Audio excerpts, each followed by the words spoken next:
Hey everyone, in this video I'll be showing you an overpowered build for Crimson Desert in the early to mid game, taking advantage of a lot of the skills that you're able to get alongside weapons that we won't have to run across the entire map to use. Now, there's a lot of great things that we can leverage to make the boss fights a whole lot easier, like the turning slash ability here. This thing is actually kind of crazy because there are so many bosses in this game that just have an impossible time hitting you while you're doing it. So this is a move that you can spam right from the start of the game all the way through to the end. Another move that is very powerful is Blinding Flash Finisher. For some reason, this will stun so many different bosses in this game and almost cheeses them. I'll also be going over a combat guide because there are some abilities that are just a lot better than others when it comes to fighting, and certain counters for certain enemy types because some enemies are just really annoying to deal with. So I'll be breaking all that down in this video too. Another thing, anytime that you need to run away, you can always just jump away and use your ability here to fly up in the sky. This is the right control stick after jumping. And there are other abilities you can do inside this, like be able to find your different teleporting abyss nexuses. So if you know there's an abyss nexus nearby, you can just jump up into the air here, use this, then press left and right bumper to be able to see in the distance where you need to go. Another thing, you can actually get some pretty crazy distance here when you do the triple jump here,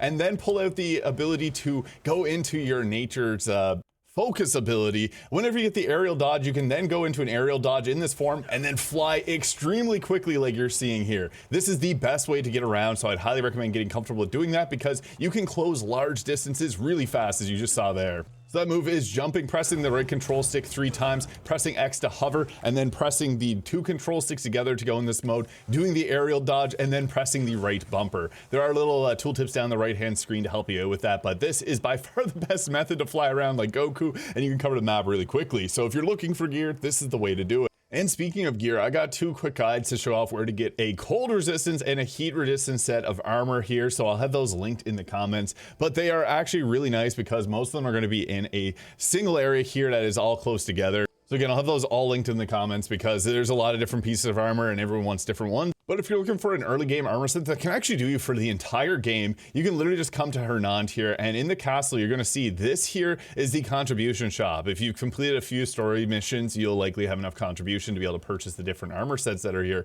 and they're worth it because they're very strong. And you can upgrade these pretty solidly. They are good enough. I'd recommend looking through here because you can get a bunch of different options, especially horse armor as well. And for weapons, there's only a couple that I would actually recommend running over and grabbing. The Darkbringer is a very solid one. However, this does require us to run all the way up to the very top of the map. You can do this at the very start of the game if you want to, but we're going to be running up to the White Waste Sanctuary here. And in this, you actually have to run from this side here because if you go too far, you get into the Winter Storm. And if you're looking for another powerful weapon early game, just to the west of Hwando here, you can actually come on over to this building here, the Lioncrest Manor, and you can climb in through that window there, take a right, and there's going to be the Hwando sword. I do have a guide on that as well. And once you have all the weapons that I was mentioning there, the Witchwoods, this is where we're going to be going to upgrade our weapons, and you do have to get a little further in the story. It's not too far though, but this is a very powerful thing to do because we can make our basic weapons so much stronger.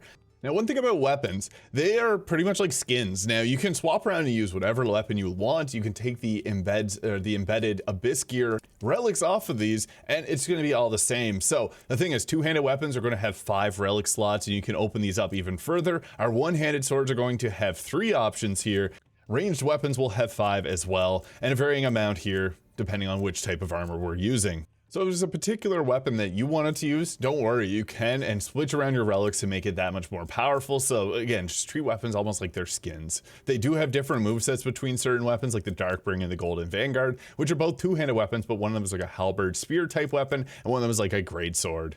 And here's what I believe to be one of the strongest options that we can put on our weapon. So this is just the basic Sword of the Wolf. You can honestly just use this the entire game if you wanted to. You can upgrade obviously, but Ator's Orb. This comes from the Darkbringer sword that I showed a bit earlier. The Wind Slash, you're gonna get this from one of the main bosses. The same thing as Crow's Pursuit.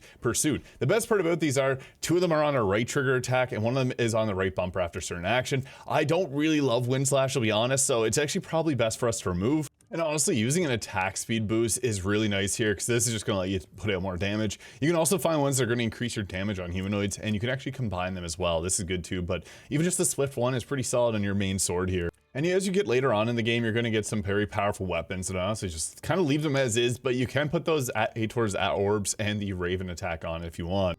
And another thing with the witch, you can create sockets here if you don't have them currently on the weapons, but crafting abyss gear. So we have our different orbs here, so like haste, vigor, vitality, but you can actually combine these. So press the right trigger here, and this opens up some that you can combine together for stronger effects. It basically doubles what, or even greater than doubles whatever effects it may have. So this can be really powerful. You can also do some special synthesis here, which will create the different random ones. And if you got these certain recipes, you can even make gold bars here. So definitely don't ignore the witch. They have I would recommend coming here somewhat frequently to upgrade your weapons and change out your relics to find what works best. And here's what it looks like with Ator's orbs and the crows coming off her blade. Whenever you have that, it's shooting off those projectiles which hunt onto enemies, and the crows will just hit home in on enemies as well. But you get that from the main story. Very powerful to have. Next is respec. I'll show you a respec from the start here. You can actually buy respecs from the witches. They'll have 3 of them there and it refreshes. So definitely recommend that, because some of these skills you may find you like a little bit more, but I honestly want to recommend a couple that are extremely powerful, will make this game a lot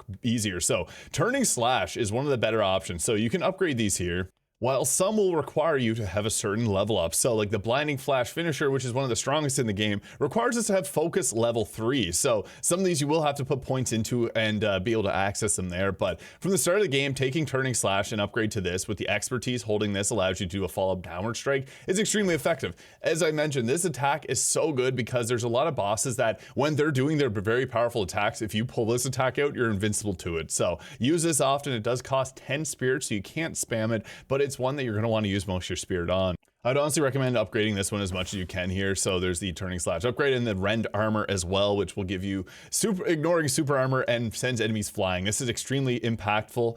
Now, another one that I'd recommend grabbing early on is at least 1 to 2 upgrades into your stamina. You don't really need to upgrade your health too much at the early game. It does become important, but 2 upgrades here will only cost 1 core, and then they go up to 2 costs and then 3 costs. So you do have diminishing returns with these. So it's nice to take a couple stamina upgrades early on, but I would recommend to do that first damage option. And then our next choice would likely, one of the better options is forward slash. This is using your right trigger attack. Why this is so good is it's going to have way more damage than the quick attack combo. You want to use your stamina up doing this attack and then use your basic light attacks to recover your stamina with.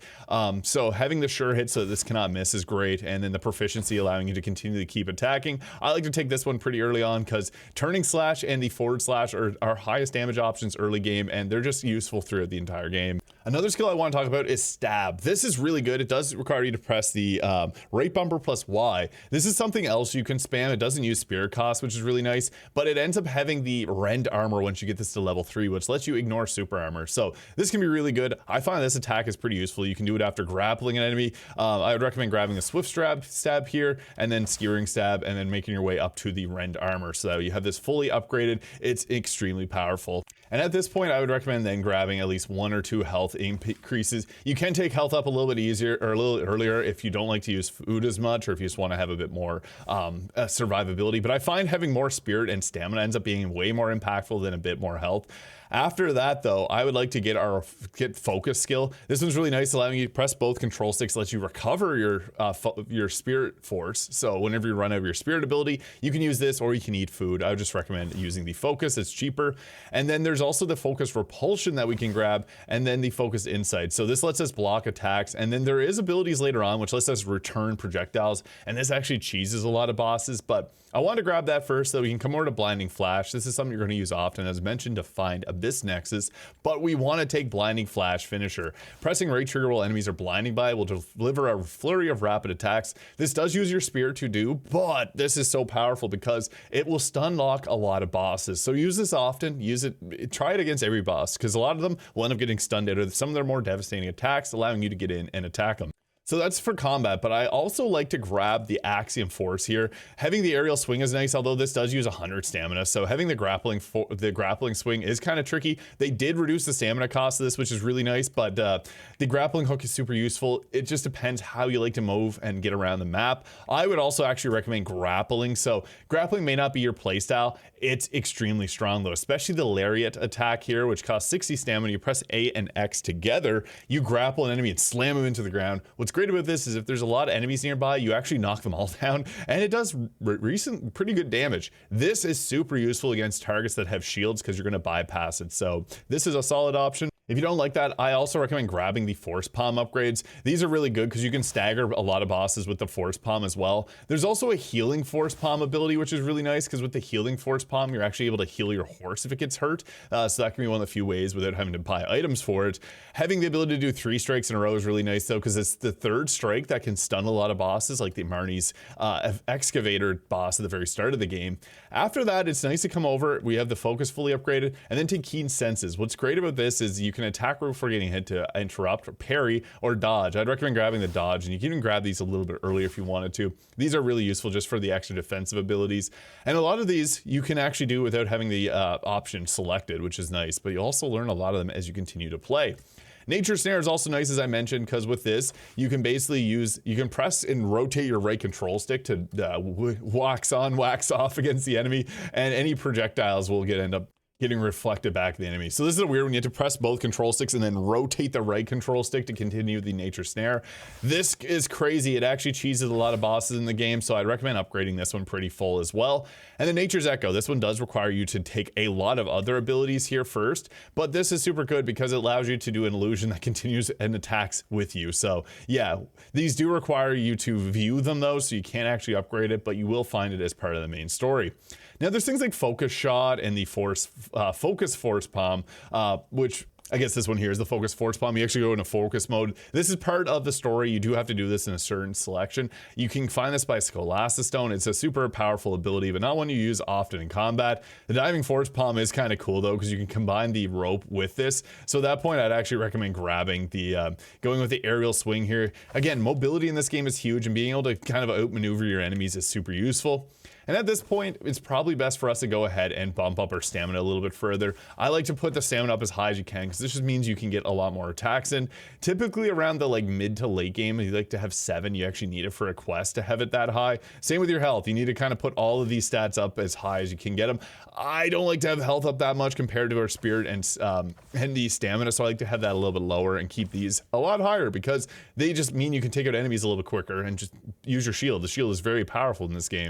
But the armed combat is another one that's really nice. This is just your basic attack combo. Although I find the other options are much better. This is one that you can go and just kind of upgrade all of them as you continue to go through and level up and use these abilities. I don't really like the fast swap weapon ability, which swaps out with your 2-handed sword, but it's an okay choice.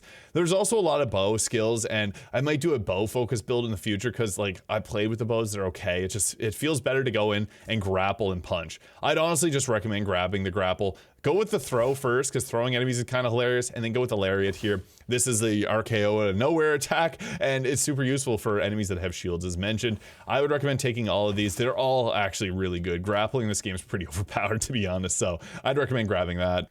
Now, spinning slash is also pretty good using right bumper and A. This will perform a short leap and slash at the enemy. You end up using this pretty frequently just for a bit of a dodge, so I like to have that one upgraded. And at this point, as you continue to level up, a stamina increase is always going to be a good choice until it gets up to 4 cores in cost. That's typically the turning point where it's very late game that you'd want to upgrade those. There's also imbuing elements, which is pretty fun. I'm still experimenting around with it. I didn't find it to be as impactful as just the straight up craziness that is blinding flash finisher, turning slash, and the nature snare there. These 3 skills can just cheese any boss in the game, and they're very powerful. I should also mention double jump. This is something that's super useful, although it's clunky because it's the same button as the glide.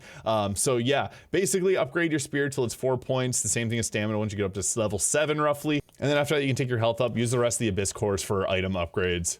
And here's what my equipment loadout looks like. So once you get later in the game, I'll have this link to where to get all these items here. The gold and green plate looks really nice with the slight bit of movement speed increases. I really like this set, although there is the frost curt place that's really good too. I'm also a big fan of the Pirate King's hat. It's on the pirate ship. I do have a video on where to get this as well. It'll light up the feathers when you're nearby treasure, which is great. I also like the Witch's Ring here. Stamina regen is super useful, so any type of stamina regen items you can find, they're going to be solid. And honestly, there's a lot of good items that you get as part of the base game here. So as you do the story, you're going to unlock a lot of really great stuff that honestly is better than most of the gear you can hunt out yourself. You can also put equipment on your pets that you have, as well as on your horse. Whenever you go over to this tab here, there are 5 different pieces here that you're going to equip from your inventory, and you can purchase those near many towns. And here's what it looks like in combat. So we have the Ator's orbs there, which is really nice because that gives us a ranged attack there. So if there's enemies that are a little bit harder to hit, you can just use that and the orbs will home in on the enemies. Another nice thing about those orbs is that if there's a boss that's really annoying, you can stick far away and just use that attack and it's going to home in on them. So